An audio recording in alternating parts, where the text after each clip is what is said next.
Welcome to another edition of the Radio Coffee House Show, where Jesus meets coffee meets talk radio. And the next one starts right now.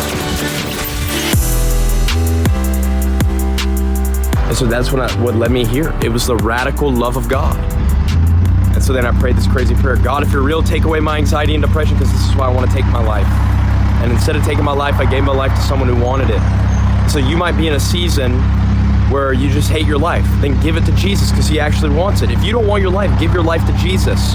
How's it going, everybody? Clint Armitage with the Radio Coffee House, doing another road show. And this one's a little bit different. Today, I'm going to be talking about a mission that I did pretty recently. And it is a mission that I've been a part of. Well, this was a specific mission, but I've been doing missions for a little while now, a few years. So I work in partnership. I work for a donor, but this donor is anonymous, and this donor has a mission to bring the Lord's favor to people wherever. And basically it's a kind of a undercover covert giving / prayer, organization. And how I'm part of this organization is I'm kind of the face of the organization, or the person that actually does the hands-on, hands and feet work of Jesus for this organization. So the organization, what they do is they'll pray about individuals, and then they'll get a word from God to go and contact these individuals. And what's supposed to happen is there's supposed to be prayer for or with the individual. Then there's supposed to be some type of blessing most of the time. So this anonymous donor and their organization, they do that, and then they contact me and they give me some direction. They don't give me everything. They only give me a portion of things. So like they'll say, we need you to go to this church in Texas. And then they provide everything, which is awesome. They say, go to this church in Texas and you're looking for a person. Sometimes I'll get a name from them, or sometimes I won't get a name and it'll just be just that kind of thing. And then I have to kind of figure it out myself. So I have to be in prayer, and I have to, ask God for some direction and insight and information to point me to who he wants me to contact. So it's an interesting relationship. It's a super cool ministry. Again, it's about prayer, and it's about the Lord's favor on people, letting them know that God sees them, God cares about them, God is their provider. So when I get that information, whether it be a whole bunch of information or just general, sometimes it's been, hey, go to this area and drive around. And then I don't know anything else. So from there, I have to pray and ask the Lord for more information when I get there. So I do have a lot of autonomy. But anyways, so this donor provides everything for me, and then I have everything to go. And if I'm supposed to give a blessing, then that's provided as well. Everything's provided for, which is awesome again. So I go, and then I start praying, and then I start waiting for the Lord to speak to me. If there's anything that I need, the blocks that need to be filled into the mission here, the questions that need to be answered. I don't know everything all the time. But when I do have enough information, and I believe this is the right place, is the right person or persons, depending, then I will go in and speak to them, pray for them, pray with them, and then also provide that blessing from the anonymous donor or the organization, if there was one provided for that purpose. So anyways, I wanted to do this episode to kind of let you in on it, because it's been really cool, and I believe the Lord has now allowed me, and the donor's okay with it, to give some information about the missions that we've been doing. And so that's what this episode is about. We did a mission at Waffle House in Texas, which was really cool. It ended up being a mission where we actually blessed 3 people and didn't know exactly. So again, it was Mission Waffle House. Anyways, so that's what I'm going to break down in this episode. I'll tell you all about it and the people that the Lord brought me to and what happened and all that. So go ahead and listen in. Oh, one more thing. I'm also going to put in the episode how this mission was inspired. It was actually inspired by another evangelist, a young evangelist by the name of Bryce Crawford. And he was saved by Jesus in a Waffle House. So we're going to listen to his testimony on that, because that's what inspired this mission here for the organization. Okay, so let's go ahead and get right into it. Listen to Bryce's testimony, and then I'll talk about the mission at Waffle House. Let's do this. 5 years ago, I almost died, and my death row meal, my last meal, is actually going to be at the Waffle House behind me. And it was December 25th of 2020. I was weighed down by my depression and anxiety. Many of you have heard how God radically changed my life. I've never really gone into too much detail about it, what that night looked like, but I kind of want to put into a little perspective, maybe a little bit of the heaviness, the weight, the depression, and anxiety that was going on. I've been carrying this since the 8th grade. Years of hurt, people pleasing, guilt and shame of sin.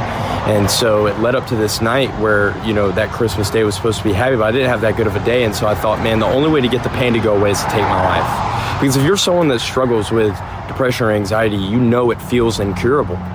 It feels as if there's no antidote. It feels like that there's no thing to suppress it, and then sin only works for so long. And the only reason I was sinning was because it felt familiar.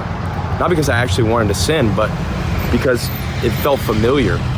And so that night I was like, I'm going to take my life. And so I began to write notes to loved ones. And years when I was younger, I used to have a knife collection, and my grandfather, who is no longer passed away, who was a man of God, he actually gave me a hawksbill knife. And if you don't know anything about the hawksbill knife, the blade is curved.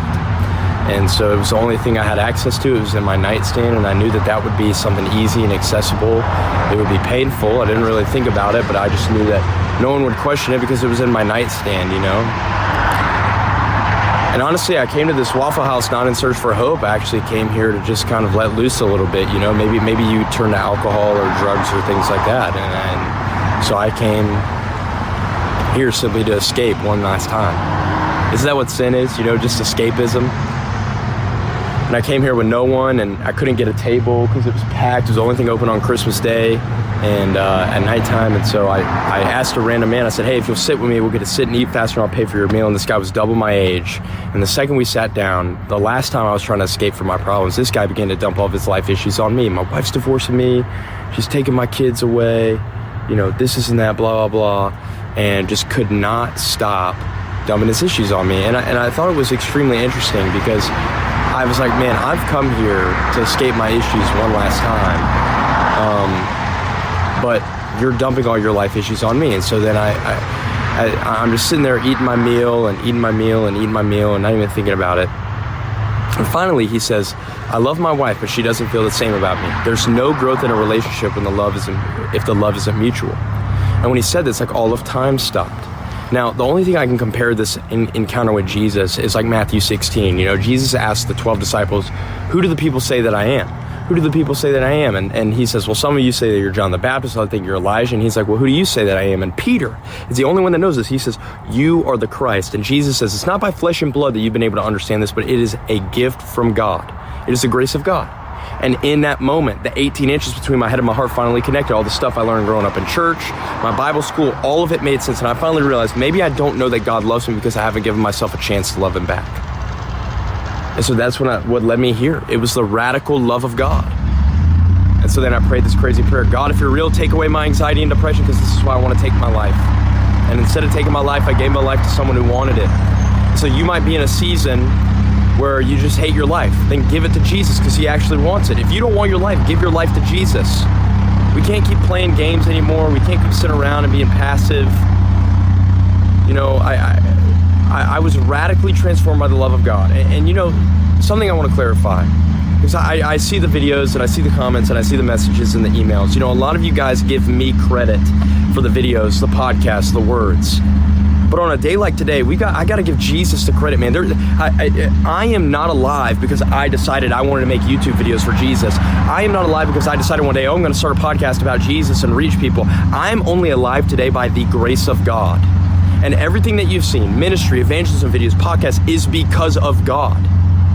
It's nothing I've done. It's nothing any man has manufactured. And you can't manufacture an experience of Jesus other than allowing the love of God to shower you. God doesn't just want to lavish you in his love. He wants to transform you in his love. And I promise you, everything you're looking for and all your sin and all your porn and all your addictions and all your drugs and all your alcohol can be found in Jesus. 5 years ago, I almost died. But today I celebrate life. And that life was found in Jesus.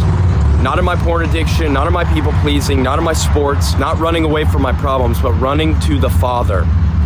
That's where my life was found. and you can find hope in there too. Merry Christmas. God bless you guys. And I pray that every video and every podcast that we've made is an encouragement. I pray that it continues to be an encouragement, and the finger only gets pointed to heaven. Not me, not you, but to heaven. God bless you. Okay, so cool testimony, right? See how Bryce talked about Waffle House and how he was saved at Waffle House, or the Lord spoke to him or saved him at Waffle House, or it was the catalyst to him being saved. Either way, Jesus used Waffle House. The Holy Spirit used Waffle House. So that's what inspired this mission, and this was Mission Waffle House. And it was after prayer from the organization prayed about this mission. They knew it was something with Waffle House, and they knew it was in Texas and in the Austin area. And that's kind of the information they gave. There was some information about a name of a person, a target, and they gave me the information, and then I went off of that. However, it turned into a little something else, meaning the mission still happened and it went along as planned. It just increased. So before I embarked on this mission, because originally the information we had was, it was one person at a specific Waffle House, and it actually did not turn out that way. It ended up being 3 people. 2 of them were at Waffle Houses and 1 of them was not. And so let me tell you about the first one. I'm at the airport waiting for the plane to board, and I'm sitting there, and this lady goes up to the counter. She moved up to the counter before anybody was actually going to the counter, so there was nobody there. And I looked and I said, okay. And then I turned away and that was it. But then she came back again just a couple minutes after that. And so obviously caught my eye again. I said, what the heck is she going up there for again? But again, I didn't think anything of it, although I started to think, I wonder if the Lord is highlighting this person to me. And I was thinking, So anyways, it was in my mind, but it wasn't totally registered as a target, okay? So let that go, no big deal. And I don't know, 30 minutes later, something like that, we started boarding. So we start boarding on the flight, and I find my seat, and then I sit down. Next thing I know, I found out this lady is the person that's sitting next to me. So I went, okay, so she was highlighted to me by God, and God wants me to probably do something here. So this was the first kind of ad lib of the plan, because the Lord highlighted her and then put her right next to me. So anyways, I'm thinking, okay, I wonder what I'm supposed to do. So I'm praying about it. Lord, how do you want me to speak to her? What do you want me to talk about? That kind of thing. And I don't have to do anything. She immediately looks at me after she sits down. She immediately looks at me and goes, I don't like flying. I actually don't like turbulence. And there's supposed to be a whole bunch of turbulence on this flight. So I drank a lot before this flight. And then she goes, would you mind talking to me on this flight so I don't have to think about the turbulence? And I'm like, okay, there's the way God was going to let me in right there. Because she asked to talk to her. She asked me to talk to her so that she can avoid thinking about the turbulence. So I said, oh yeah, no problem. I'll talk to you. Not a big deal. So we're getting up in the air and there is turbulence and all that stuff. So she's kind of gripping the seat and all that. She starts asking me questions. She goes, so what are you doing here? And I go, I'm in ministry and I'm doing some ministry stuff. And she goes, oh, what area? And I tell her kind of the Austin area, which is where we're landing, in the Austin area, right? And then she starts telling me about how she's from Texas and Texas needs help with people. She goes, she loves California. She wants to move back. She wants to move to California. She realized in Texas that there isn't as much help. And I said, what do you mean? She goes, it's just not thought of in the same way. Like Californians are kind of more open, like, hey, I need help, or, there's more help available. And in Texas, she said, it's not like that. It's a little bit different thought process and there's not as much help. And so she goes, I'm glad, that churches give help. And that's what I find is churches do help people. And so she goes, I don't mind that at all, because then she starts telling me that she is an atheist and she's applying for jobs as a therapist. I guess she got her degree in therapy and now she's going to work as a therapist. But she's an atheist, but is not against Christian organizations helping out, because she knows that Christian organizations actually do help out people. So anyways, we're talking about all this stuff and I go, okay. And then we start discussing a little bit about her atheism. And then I end up finding out that she actually grew up Jewish. Her dad's Jewish. Her mom is Christian. So we start talking and then she gets sick. So she's not feeling well and she heads over to the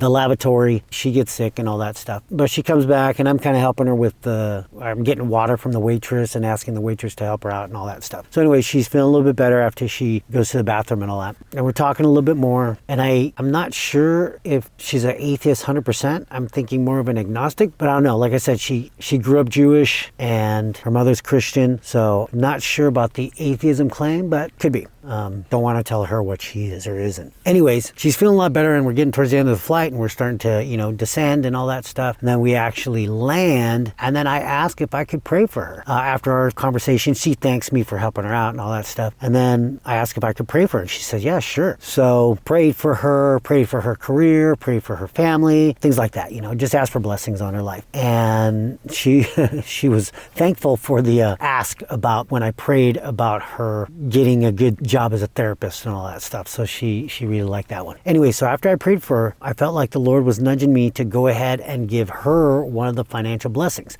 which was interesting because before I got on the flight, before this whole thing went down, I felt like the Lord wanted me to grab 3 different financial blessings from the organization, not just the one that we had originally talked about. So I got 3 just in case. I kind of thought, hey, I think the Lord wants me to have 3 just to be ready. And there you go. Here's one. So, and it was in a card and all that stuff. So after I prayed for her, I gave her the card. I said, would you mind having would you take a card for me? And she's like, yeah, no problem. All right, awesome. Thank you so much. And anyways, handed to her. And we parted ways at that point. And in the card, there was prayers for her, just general prayers and blessings, and then the financial blessing there. So now move on to the next one. Get to the Waffle House, the first Waffle House. I get there, and it's a waitress from California that is now in Texas. And this was kind of short and sweet. Just had my meal and all that stuff. She was very nice. And I asked her about California a little bit, why she moved out to Texas. And, she says it's a lot safer out here in Texas. I said, okay. Anyways, so I prayed for her. I asked if I could pray for her. And then I also gave her a financial card, a blessing inside the card. She thanked me, and she didn't open it right there, but I don't typically want them to open it in front of me. I want them to open it when I'm not there, because then the Lord gets the glory and not me. So it was good. She tucked it away in her little apron and said she'll open it a little bit because she was busy. And I said, oh yeah, no problem. And then left that Waffle House. And so hopefully she was able to open it soon after and find the blessing in there. And then the second Waffle House, which happened the next day, because I was flying out later that day, I went into this Waffle House, and it was between these 2 Waffle Houses. I wasn't totally sure which one I was supposed to go to. So I started praying about it. And God highlighted one of the Waffle Houses. I said, okay, that's the one I'm going to go to. So I veer off the path because I was heading to the other one until the Lord highlighted this certain one. So I veered off, went to this other Waffle House that I felt the Lord highlighted. I went in and had this great waiter, young kid, man, but super, super nice. I sat down, made my order, and then this was such the coolest thing. So the food came. He brings out the food. I go, usually I pray before I eat. Is there anything I can pray for you or your family for? And instead of saying like, yeah, can you pray for this? Instead, he slides into the booth and says, let's do this. And then he puts his hands together. And I'm like, that's what I'm talking about, man. That's what I'm talking about. And so we start praying together. What's interesting is I pray for him. I go, what can I pray for you for? And he said, relationship. He had some issues in his relationship with his girlfriend or something like that. So I started praying for him, his relationships, and God, and that he would get closer to God and all that stuff, because he was asking for that type of prayer. So that's what I was praying. And then right after that, I got blessed, because then he started praying for me. He doesn't even know my name. And he starts praying to the Lord for me and asking for blessings on me. And I'm like, that's what I'm talking about. This kid is awesome. I mean, I'm thinking he's 19 years old or something like that. That's my guess. Anyways, I'm getting totally blessed in this booth here, and we're praying inside of a Waffle House together. And we finish prayer, and I thank him, he thanks me, and we go along about our business. I'm eating away, and he's checking in on me and all that, doing the normal restaurant thing. And then at the end, I go pay for the meal. I go stand up and go to the register. I pay for it. And then I tell him, hey, the Lord wants to bless you. Here's a card. And he goes, yeah, thank you. Oh, awesome, man. All right, thank you. And he tucks it into his apron while he's taking my card to pay for the meal.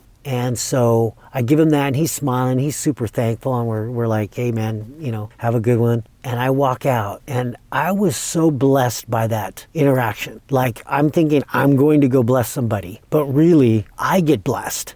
I'm the one that gets the blessing out of that. It was so touching to me. It was so awesome that this kid of 19 years old is willing to just, right in the middle of Waffle House, slide into my booth and said, let's do this. Puts his hands together and starts praying with me and for me. And man, that was just an awesome interaction. So I was totally blessed, and I love being a part of that. And that's the first time that's happened. I've had a lot of people pray with. I pray with them and all that stuff. But this kid slid right in and got right into it, and he was just raring to go. And I thought that was just awesome. Anyways, so those are the 3 targets that I actually contacted in the mission of Waffle House mission. So anyways, it was such an awesome part to be with. And now I believe the Lord is allowing us, or at least me, to record this and give a little bit more information about these missions on the podcast during these episodes. So I'll be doing more of this. Like I said, I've been doing this for a little while now, and the organization has been great about it, and they give me the autonomy to veer off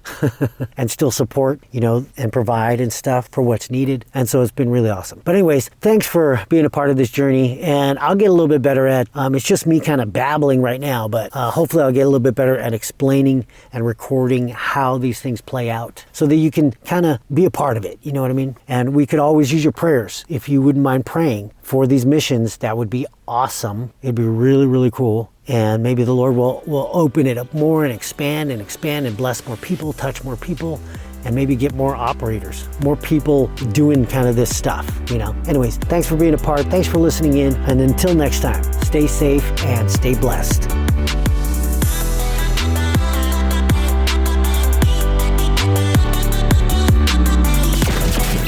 Thanks for joining us for another episode of the Radio Coffee House Show, where we're all about Jesus, coffee, and radio. We'll see you next time.